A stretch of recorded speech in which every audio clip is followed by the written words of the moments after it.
Musically, Fable has to have so many different elements because the game is not just one style. It has a fairy tale element, it has a sinister element, there's happiness, there's sadness, there's evil and darkness.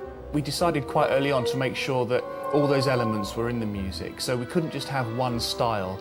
But what we did decide to do was to have a theme running through, a thread of a theme running through all the music, so there was still some sort of continuity through the whole thing.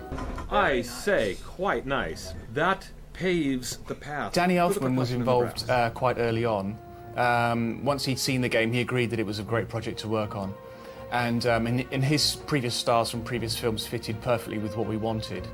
So we got Danny to write us a 3-minute theme, which we're going to use over the intro. Yeah, let's do one more from the top.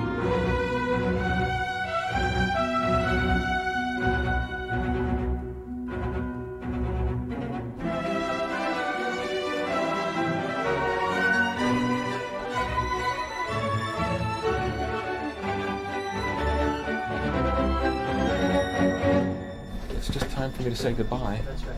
Thank you very much. It's going to be in the Xbox, Microsoft games all over the world instantly. Believe it or not, it's a new generation of games. Thanks. I'm going to run out of here and see you on stage. We wanted to make the use of music in Fable much more subtle, in a way that you weren't listening to music, you were actually just getting the feel of the music behind what you were playing. So when you enter regions which are either quite sinister or threatening, we decided we'd bring threads of the music in, but overlaid on top of the original score. That way you get a sense that something's about to happen, but you're not quite sure. Other ways we use the music were to bring danger elements into the music. So if you were really under threat, we could make that apparent. And of course, there's the pure combat style of music. So when you were actually deep within a fight, we could then bring out the fight elements of the music as well. So the music played a big part in conveying the emotion.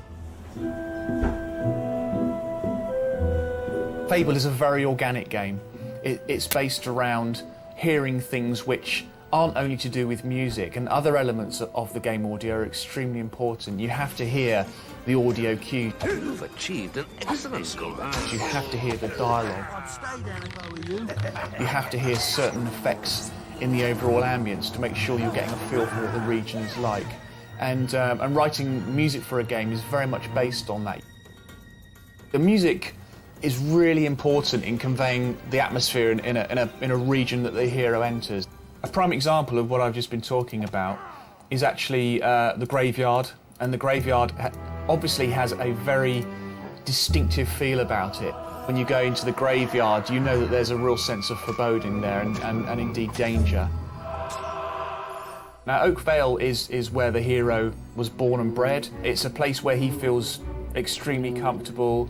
It's very quaint, so we wanted to give the place a feeling of being happy, but not overly happy, just a nice, relaxing, pleasant place to live. The music for Witchwood has quite a quirky feel about it, and the reason for that is that the villagers are not overly friendly. They see you as a stranger.